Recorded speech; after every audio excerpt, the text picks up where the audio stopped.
Hello, everybody. Recently, you might have been in a situation that's got you wondering. This vegan is totally killing my mood by acting all disgusted at this delicious steak or hamburger I've got on my plate. Can't he just eat his gruel and let me eat my normal person food? Has this cultist freak ever considered that bacon tastes good? Very compelling. If you're a meat eater, you're going to want to see this, because I'm going to take you through how a vegan sees your food. So, a little bit of background about me. When I was younger and I would eat meat, I had a shirt on it with the text, "The Three Little Pigs," and above that text were images of bacon, ribs, and sausage. And it was real cheeky, because, get it? Those foods come from pigs. And it's like the Three Little Pigs. And it was all a laugh.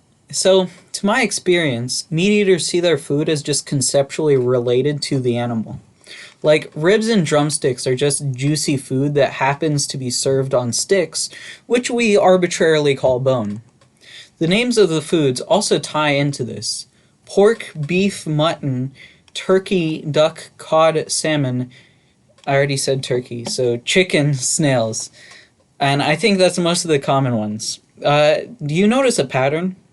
All of the mammals' meat is called something else, but the non-mammal meat is just called themselves, like the animal. That's not a coincidence, and the euphemisms aren't insignificant either. Us humans, being mammals, naturally have more empathy for mammals than we do for non-mammals, being birds, lizards, fish, etc. Even so, sometimes people make the connection. I found it very common, especially with chickens and eggs. And here's the interesting thing. These euphemisms only happen with animals. Like, if I have a bowl of rice and beans, the plants are still called rice and beans when they're on the field. Like, if I have a potato in my garden, it's still a potato after I cut it up and put it in a stew. But let's just say I have a cow in a concentration camp, and I stab it to death, decapitate it, and cut it up and put it in a stew. That's not cow, it's beef. So it really tells you something about human morality, empathy, and emotional connection when we need to use these euphemisms when talking about the meat of a mammal.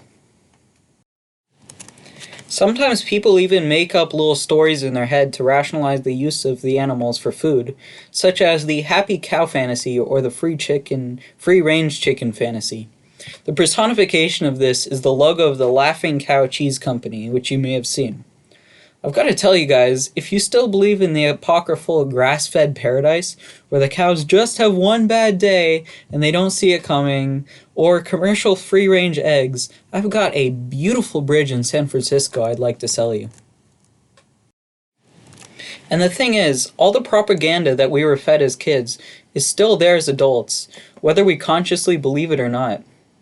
And this has to do with the happy cow and chicken thing I just talked about, but it's also really with nutrition as well. So the propaganda is basically, you need milk to grow strong bones, animal flesh is the only relevant source of protein, and eggs are packed full of vitamins and minerals, including lots of protein. I think I've heard some carnivore dieter call it nature's multivitamin. And even the protein obsession itself is a part of this. And if you know anything about nutrition, you know that all of that is just completely ridiculous and isn't even really associated with reality. But there are a surprising number of grown adults who still carry these mindsets. And as I said, even if you don't, the conditioning is still there. Meaning the way that most meat eaters see meat is in these contexts, and it causes a lot of cognitive dissonance. Because most people also at the same time actually acknowledge that these foods are terrible for health. You see it everywhere. One example of this is when people say they have basically any health problems. Everyone's like, hey, have you tried cutting out dairy? It worked for me, and then it works. Because, of course, we're not supposed to eat milk from cow, breast milk from cow as an adult. But the point of all of what I just said is basically, meat eaters see animal products as an integral part of any diet, even though it is not necessarily so. or not so at all, I should say. Their beliefs are also often emotionally guided and make no sense. I had a guy tell me that my teeth and hair were going to start to fall out and my skin would become gray and yellow. Like, thanks, bro. I've been vegan for 5, almost 6 years, all through adolescence. When is this going to start happening? Kind of worried now. And I've had several other people tell me that it's impossible to get protein, not impossible to get enough protein, but impossible to get protein, period, or synthesize enough cholesterol without animal products, which, if true, would mean that all of the vegans of the world would be long dead. So, to recap at this point, meat eaters see meat as one, integral to a diet, and two, tangentially related to the animal that it was ripped from. So, how do vegans see it? I've spoken with some vegans, so I do have some idea of what I'm talking about, but a large part of what I'm saying will be drawn from my own thoughts and experience. So, the long and short of it is, vegans do not make the distinction between animal products and animals, and the cruelty that has been inflicted on them. I mean, that's literally the reason why we're vegan, so that shouldn't come as much of a surprise. So, a certain kind of way we're seeing it is as a part of the animal, it being meat, is as a part of the animal in a certain point of time. So, going back in time, this cooked dismembered animal was previously an uncooked dismembered animal.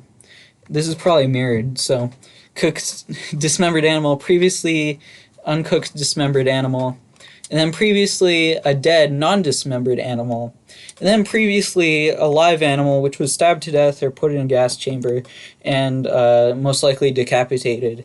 And then before that was a live enslaved animal, so on and so on. And I'm skipping over a lot of stuff here, of course. But all in all, I just want to make it clear that to a vegan, a piece of perfectly good food that has animal flesh or secretions in it, like let's say you have a sandwich that has like bacon, lettuce, and tomato, to vegans, that's an abomination, putting dead animal flesh in perfectly good food. So this is the basics of how vegans view animal products, but let's go into the implications. One thing to note is that when we, or I specifically, smell animal products, it is completely and utterly disgusting. And I don't think a lot of people understand this because I don't understand how meat eaters can eat this stuff. It literally smells like corpse because it is. And that's not appetizing because humans aren't evolutionarily adapted to eat meat. There's even this joke among meat eaters that's like that one guy in the office who microwaves fish, and that's disgusting even to them. So, if you combine the moral and the just taste/smell aspect of animal products, you can understand why vegans want to be as far away from them as possible. Me personally, I don't like going to sleep knowing that there's a corpse in my fridge, so I'm going to recap everything I just talked about. Meat eaters see animals as tangential to animal products. They have cognitive dissonance in terms of how they view morals and health. Vegans do not make the distinction between animals and their products. No, they do not crave animal products and think it's disgusting. And they do think it's disgusting, in case that wasn't clear. So, if you don't want a dead body in your fridge or in your mouth and stomach, stay or go vegan.